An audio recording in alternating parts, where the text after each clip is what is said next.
Welcome back. In this video, we are going to go over part 2 of the Weatherby series, which we're going to cover some of the more popular Weatherby cartridges, that being the 65300 Weatherby all the way up to the 30-378 Weatherby. If you guys like this kind of content, I'd appreciate it if you would like and subscribe. Let's go ahead and talk about the 65300 Weatherby. In 2016, Weatherby introduced its first 6.5mm cartridge, and they had one goal in mind: making the fastest 6.5 caliber that's available.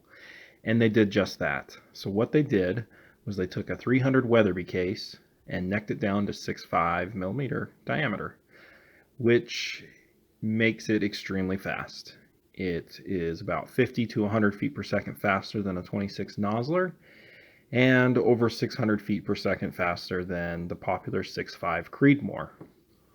On the Weatherby website, I have the ballistics for the 6.5-300 Weatherby. And just looking at, say, the 127 grain Barnes LRX bullet, it's going over 3,500 feet per second. Now, popular bullet selections for 6.5 calibers are the 140 grain, and it almost tops out at 3,400 feet per second, which is extremely fast. The 26 nozzler is around 3,300 feet per second. And as you know, the 6.5 Creedmoor is around 2,700 feet per second. So yeah, it's going quick. And it is pretty popular. A lot of Weatherby fans love it because it's extremely flat shooting. Up next, we have the 270 Weatherby Magnum.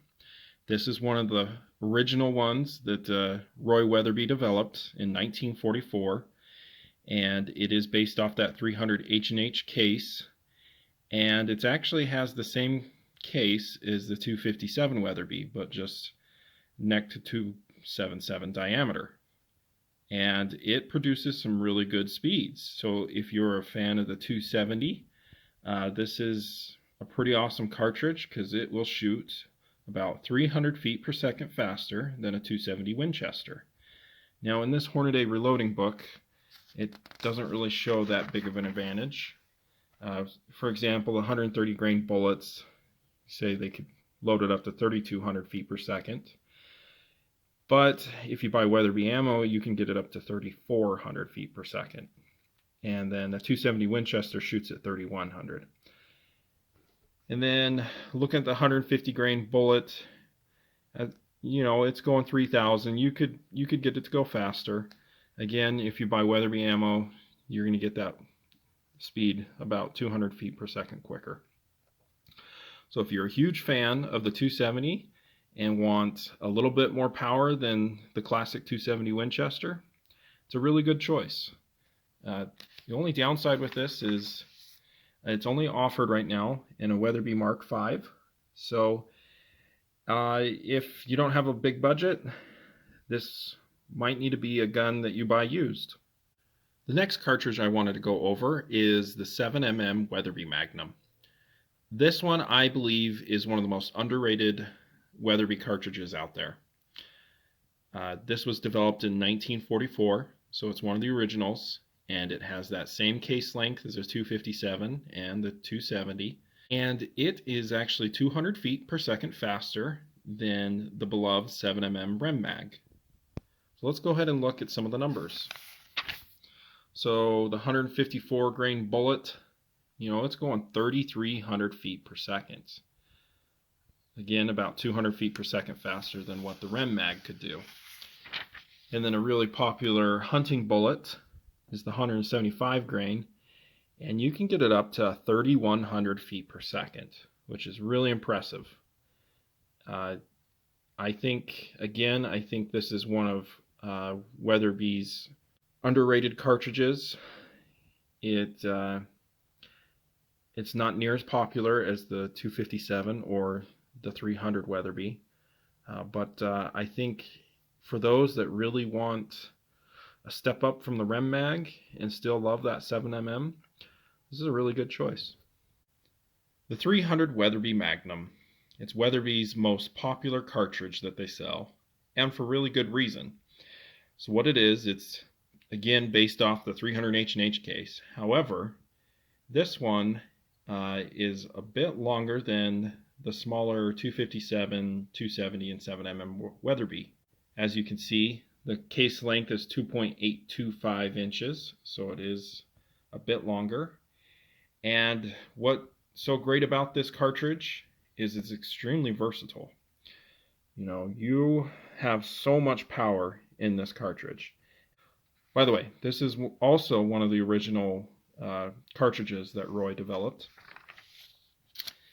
So first off, now I know a lot of people probably aren't going to be shooting the 150 grain bullet. Some do. I just want to show you some of the velocities it's doing. 3,500 feet per second. It's extremely impressive. Okay. In the 180 grain, it doesn't really show its true power, at least the Hornady book doesn't. Because you can buy Weatherby ammo that will get this guy going 3,250 feet per second. Let's look at the 200 grain bullet, 3,050 feet per second. Now, I've been doing some loads with a 200 grain AccuBond, and I've been able to get it to go up to 3,150 feet per second.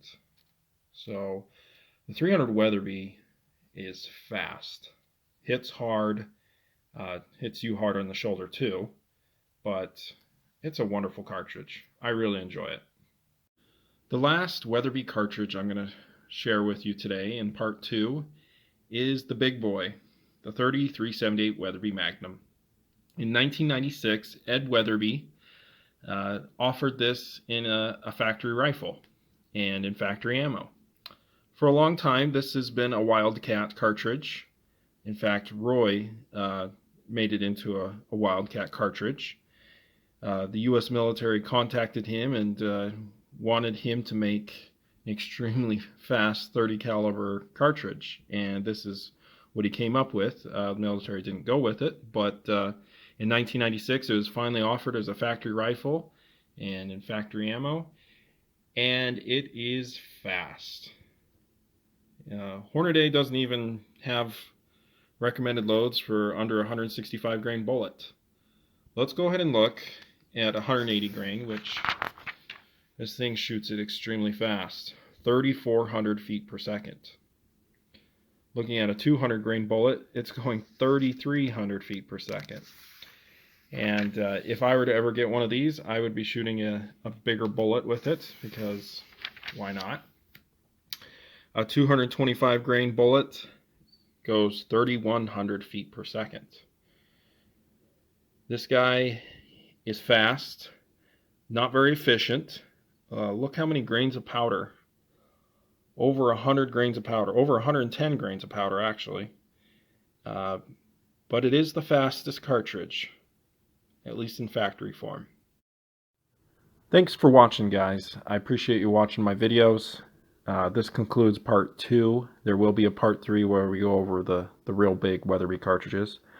And let me know in the comments below what your favorite Weatherby cartridge is. Thanks again for watching. Have a great day.